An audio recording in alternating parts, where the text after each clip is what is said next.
Michael Sterling sat alone on a park bench, his expensive suit feeling more like armor against the world at the age of 39.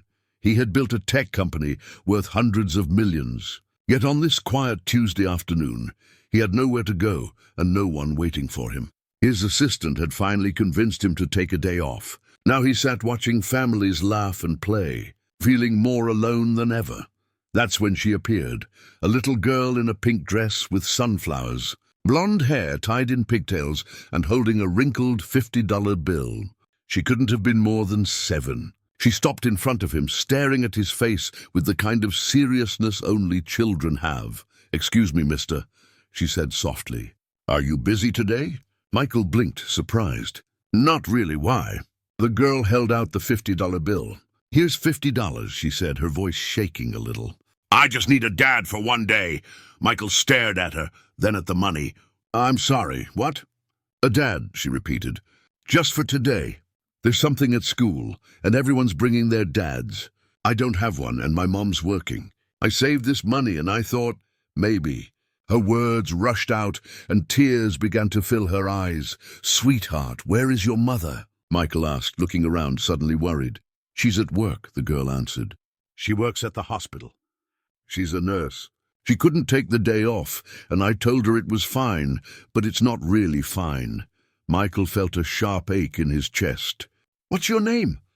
"Lucy," she said quietly. "Lucy Chen. Lucy, I can't take money from you," Michael said gently. "And I'm not sure I'd make a very good pretend dad." "You'd be good," Lucy said with innocent confidence. "You have a kind face, and you're wearing a suit like the other dads." Michael didn't know what to say. "What exactly is this event?" "It's career day," Lucy explained. "Every parent is supposed to come and talk about their job.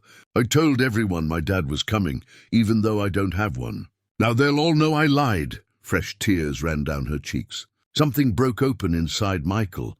Memories of his own childhood, his absent father, and the school events he had faced alone. "Lucy," he asked carefully, "did your mother say you could ask someone like this?" Lucy looked down. "She doesn't know I'm here. I was supposed to be at my friend Sarah's house, but I came to find someone instead." Michael knew he should say no, should find her mother right away. But instead he heard himself asking, "When is career day?" "In 2 hours," Lucy said hopefully. Michael took out his phone. "First, we're calling your mother." Lucy's face dropped. "She'll be mad. She'll be worried," Michael corrected gently. "And that's worse." He called the hospital and asked for Nurse Chen. A woman answered, her voice tired but kind. "Mrs. Chen, my name is Michael Sterling. I'm here in the park with your daughter, Lucy." "What?" "Lucy is supposed to be at her friend's house," she said, her tone rising with alarm. "She came looking for someone to be her dad for career day," Michael explained. "She's safe, but I thought you should know." There was silence, then a quiet sob. "I'm so sorry," Lucy's mother said. "She's been upset about this for weeks. I tried to get the day off, but we're short-staffed and I couldn't. I thought she'd be okay with me coming instead." "May I make a suggestion?" Michael asked. "Please.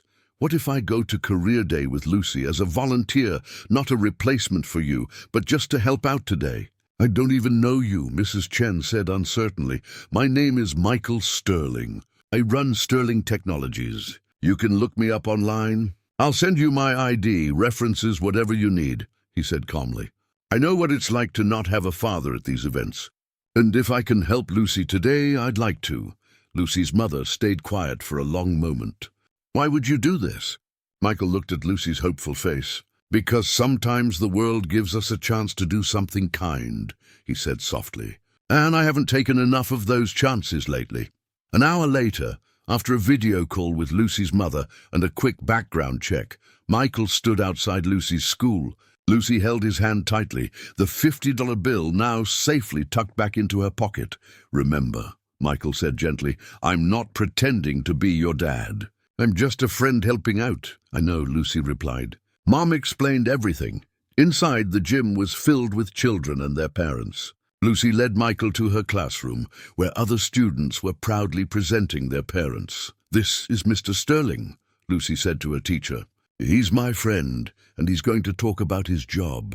The teacher, a kind woman in her 50s, smiled warmly. "Welcome, Mr. Sterling. What do you do?" "I run a technology company," Michael explained. "We build software that helps hospitals work better." The children listened closely as Michael spoke about his work. He kept his words simple, talking about how technology can make life easier and help people. Lucy sat in the front row, her face glowing with pride. When he finished, a few kids raised their hands with questions. "Are you rich?"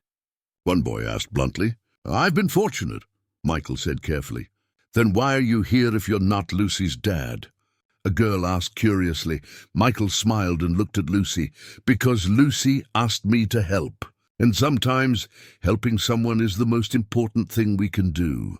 After career day ended, Michael walked Lucy home. Her mother met them at the apartment building, a woman in scrubs, looking exhausted but relieved.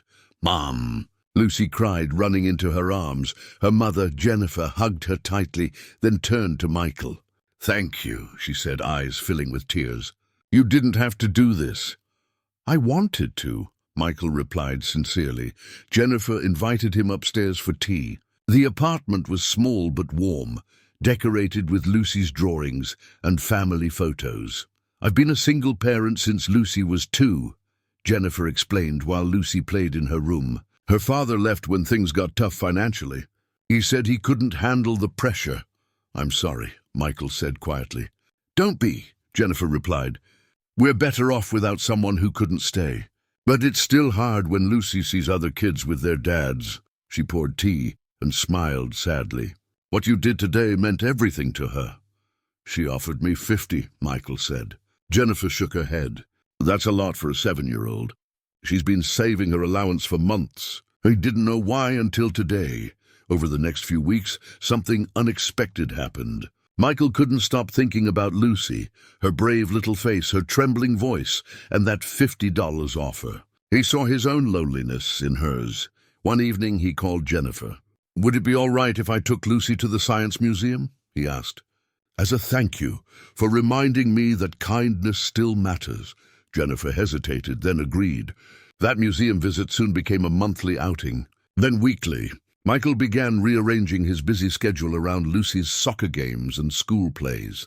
Jennifer joined them sometimes, and Michael realized how much he enjoyed her company. She was sharp, funny, and unimpressed by his wealth. "Money doesn't make you interesting," she once told him, "but the way you listen to Lucy does."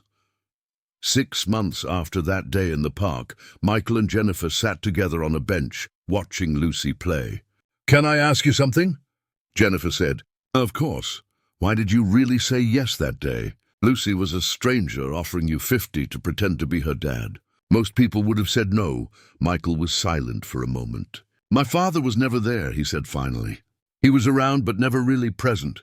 I spent years trying to prove I didn't need him, chasing success to fill that empty space. But that day, when Lucy looked at me with so much hope, I saw a chance to be what I had needed. I said yes, because I wanted to matter to someone, not for money or power, but for something real." Jennifer reached for his hand. "You matter to us," she said softly. "Both of us." Michael turned to her. "I've fallen in love with you both," he admitted. "With Lucy's laughter and your strength, with the family you built all on your own." "We're not a traditional family," Jennifer said. "Neither am I," Michael replied with a smile. A year later they married in a small, joyful ceremony. Lucy was the flower girl and took her job very seriously. During the reception she tugged on Michael's sleeve. "Can I tell you something?" she asked shyly. "Always," he said. "That day in the park when I offered you $50, Lucy began, "I was really scared you'd say no." "I almost did," Michael admitted.